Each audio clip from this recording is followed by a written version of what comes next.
Halo teman-teman Juventini, perkenalkan aku Sekar. Selama ini kalau teman-teman Juventini ketemunya sama Kak Sonya, tapi mulai hari ini aku bakal coba nemenin teman-teman Juventini ke depannya untuk mendapatkan update terbaru tentang Juventus dan ngobrol-ngobrol seru bareng narsum-narsum kita.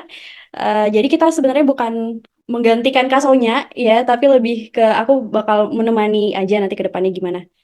Oke. Nah, ngobrol-ngobrol bareng narsum-narsum seru kita. Nah, langsung aja kita kenalin.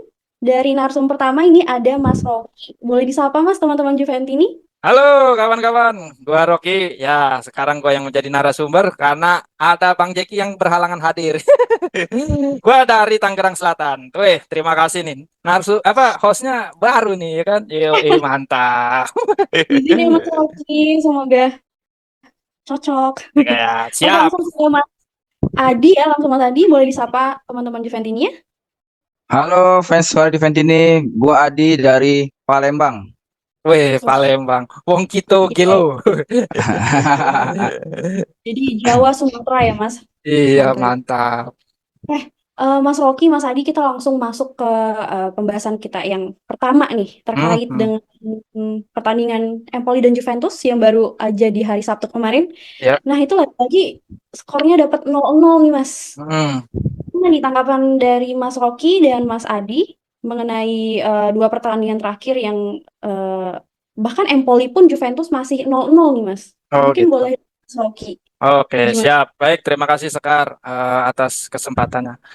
Menurut gue ini sangat kecewa ya karena melihat Juventus ini sebenarnya di atas kertas dan komposisi pemainnya itu di atas Empoli. Tapi melihat jalannya pertandingan kemarin, Juventus sangat kesulitan nih menembus pertahanannya Empoli di mana beberapa pemain Juventus ini selalu dimarking nih oleh para pemain Empoli.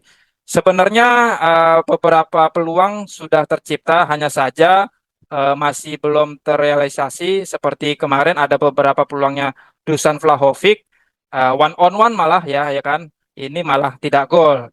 Ya sangat disayangkan sekali ya, harusnya Juventus bisa meraih kesempatan untuk 3 poin di kandang lawan. Tapi ya mau bagaimana, sudah berusaha keras dan mengganti komposisi di babak kedua dengan pemain-pemain yang lebih segar, tetap aja masih tidak jalan skema penyerangannya. Dari gue sih itu aja sih kayak gitu. Oke. Sangat disayangkan ya Mas Rocky. Nah Iya. kalau dari Mas Rocky gimana nih? Kecewa, sekecewa Mas Rocky kan atau ada tanggapan lain mungkin? Ya, menurut gua sebagai Juventini pasti kecewa ya, karena Empoli kan bukan tim besar, terus juga tim yang sebenarnya di atas kertas Juve masih bisa menang besar gitu dengan kualitas skuad, nama besar gitu. Tapi tetaplah permainan sepak bola itu dilihat dari hasil di lapangan gitu. Ini menunjukkan bahwa Thiago Motta belum punya cara untuk memecah melawan tim yang bermain compact defense, gimana tim yang menumpuk pemain di belakang hanya mengandalkan counter attack. Nah, disinilah pemain-pemain yang didatangkan Juventus di Mercato saat ini belum belum tune in lah sama tim, sehingga banyak adjustment itu yang masih kurang menggigit lah gitu. Terutama untuk di depan ada peluang gol tapi meleset dan gagal ya, bahkan dihalau sama kiper lawan. Jadi kan ini membuktikan bahwa Empoli juga bukan tim sembarangan, walaupun kalau kita lihat hasil Empoli 4 kali main, 3 kali seri, 1 kali menang, dan membuktikan bahwa tim ini solid juga dalam sisi defense gitu. Ini yang harus dipecahkan sama Mota di pertandingan ini. Efeknya ya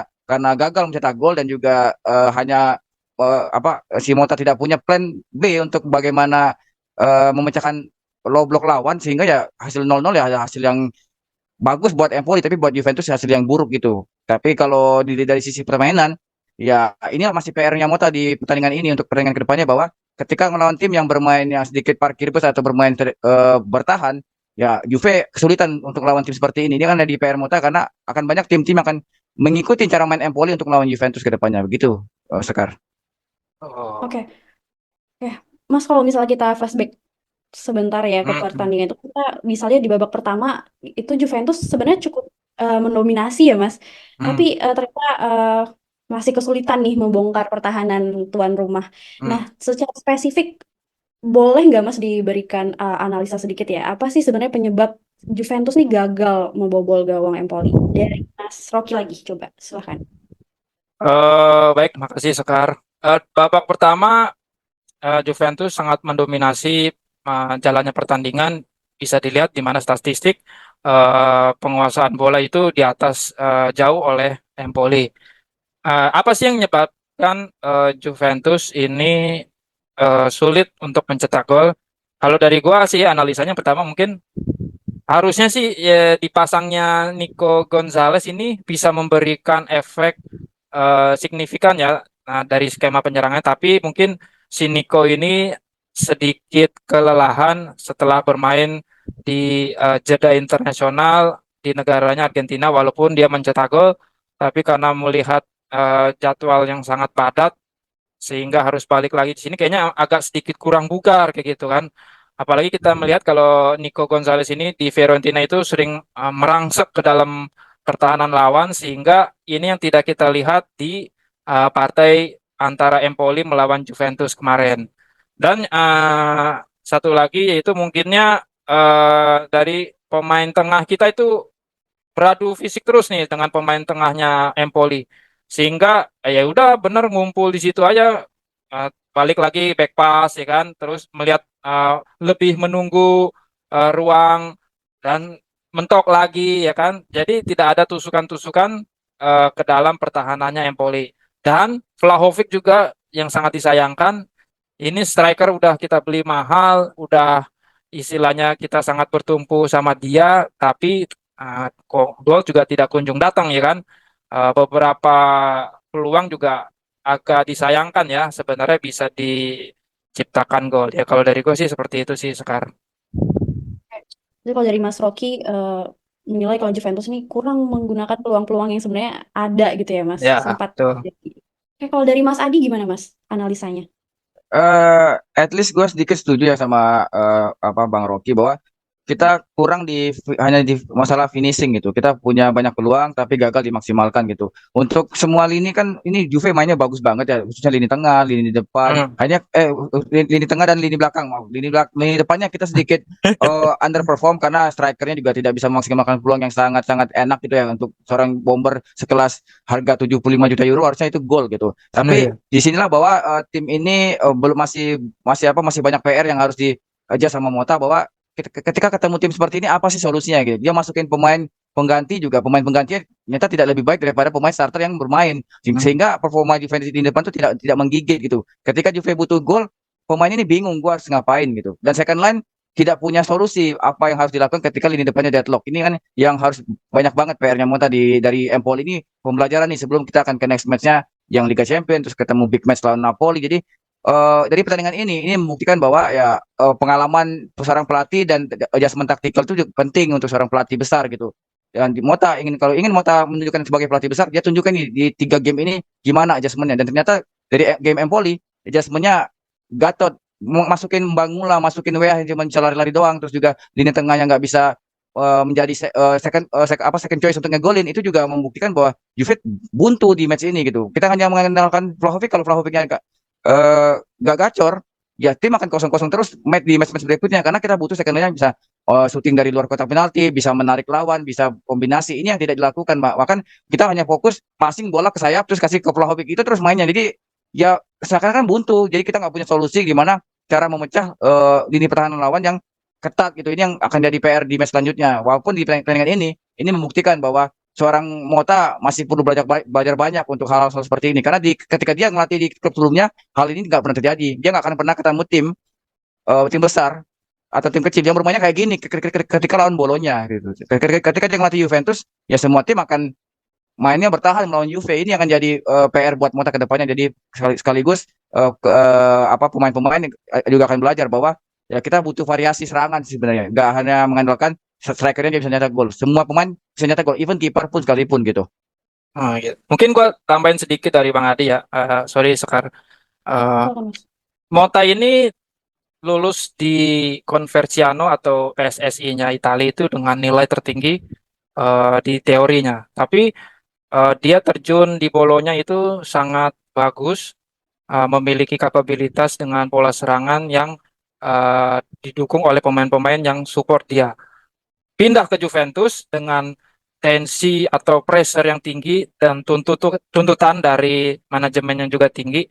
Di sini Mota masih terlihat masih belum bisa mengembangkan pemain-pemain yang sudah dibeli oleh manajemen. Seharusnya Cop Mainers kemarin itu juga agak kurang ya kan dari segi permainan. Walaupun banyak-banyak memberikan umpan ke depan, tapi belum bisa dimanfaatkan. Nah ini mungkin pembelajaran dari Mota, apalagi kita Juventus itu akan mengarungi 5 kompetisi yang berbeda dan jadwal yang super ketat, di mana harus bisa pinter-pinter memilih pemain-pemain yang akan dimainkan setiap matchnya, kayak gitu.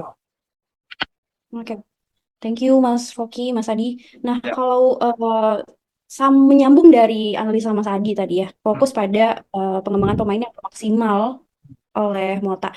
Nah, sebenarnya kalau di pertandingan kemarin tuh yang paling menonjol sebenarnya ada dua ya Mas. Jadi si Vlahovic ya kalau nggak salah.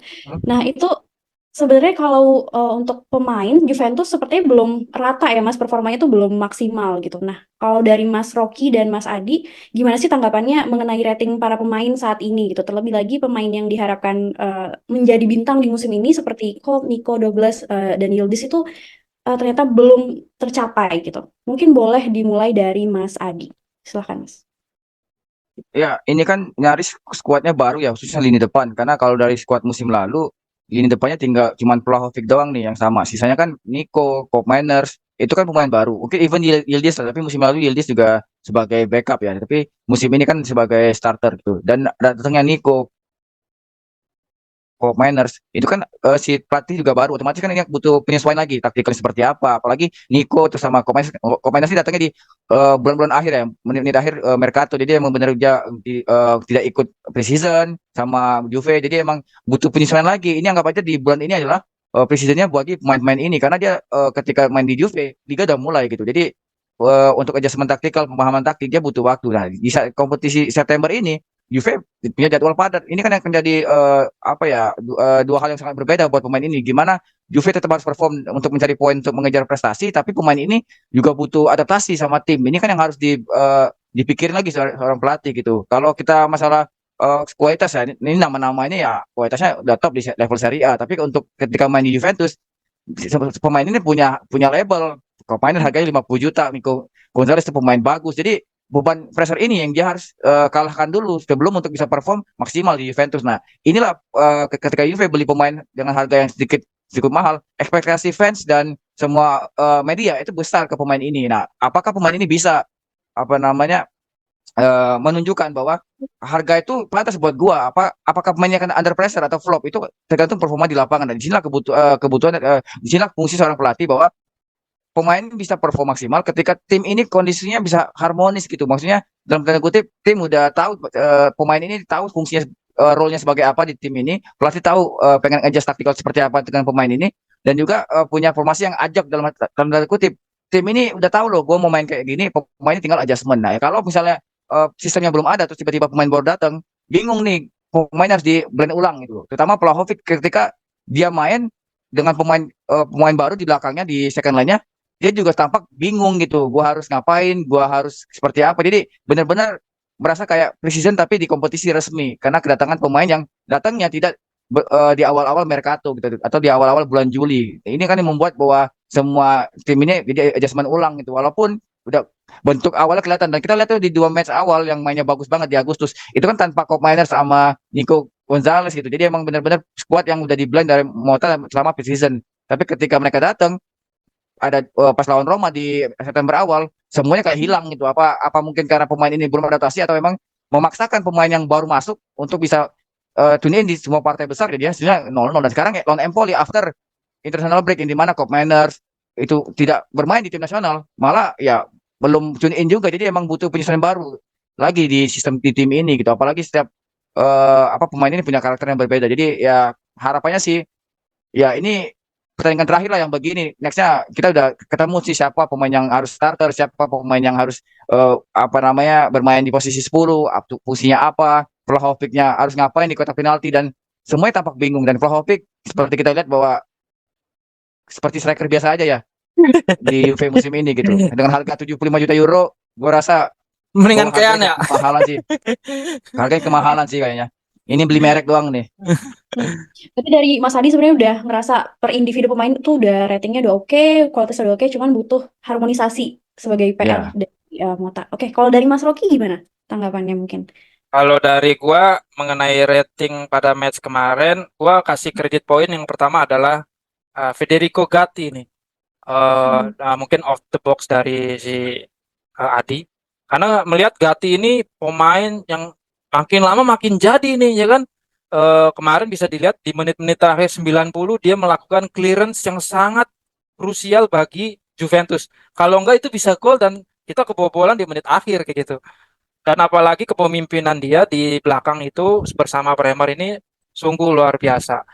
Terlepas dari itu, gue juga akan memberikan kredit poin juga kepada eh, Bremer juga dan Perin ya kan, karena mungkin walaupun kita jarang diserang, tapi mereka ini sering juga memberikan bantuan pertahanan, karena kemarin juga kita sering dikasih serangan balik nih, counter attack dari Empoli, di mana kalau nggak ada mereka ya bisa kebobolan.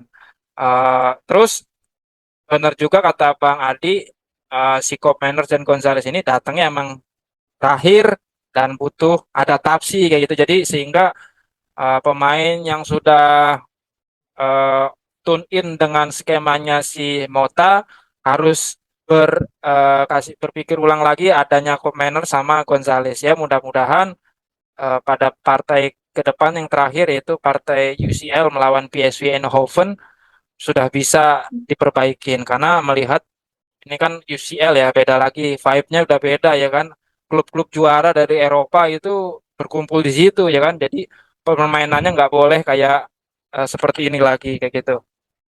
Baik, Oke, kalau dari gua sih itu aja sih. oke, sip. Berarti PR-nya masih banyak ya Mas Mota.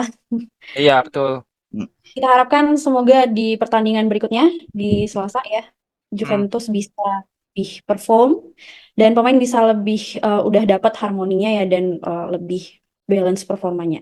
Oke, terima kasih teman-teman siap. narasumber, Mas Rocky, Mas Adi, terima kasih waktunya. Terima kasih teman-teman Juventini yang sudah meluangkan waktunya dan menonton dari awal sampai akhir diskusi menarik kita. Jangan bosan-bosan ke depannya, nanti tetap ikuti Suara Juventini. Kalian juga bisa join membership ya Hmm, di untuk di YouTube untuk dapat update dan berkesempatan menjadi narasumber di Suara wih. Juventini. Ayo join. Oke, oke, dan jangan lupa di like, subscribe, dan share mungkin ke teman-teman Suara Juventini dan teman-teman juga bisa komen-komen nanti yang menarik bisa Ya, kita balas dan kita bisa diskusi bareng nantinya. Oke, akhir kata mungkin langsung saya tutup ya Mas Rocky, Mas Adi. ya, makasih Sekar, makasih Adi. eh, Kita boleh salam terakhir ya Mas. Oke. Fino Oke. ya. Forza Juve. Ya, Juve. Oke, Oke.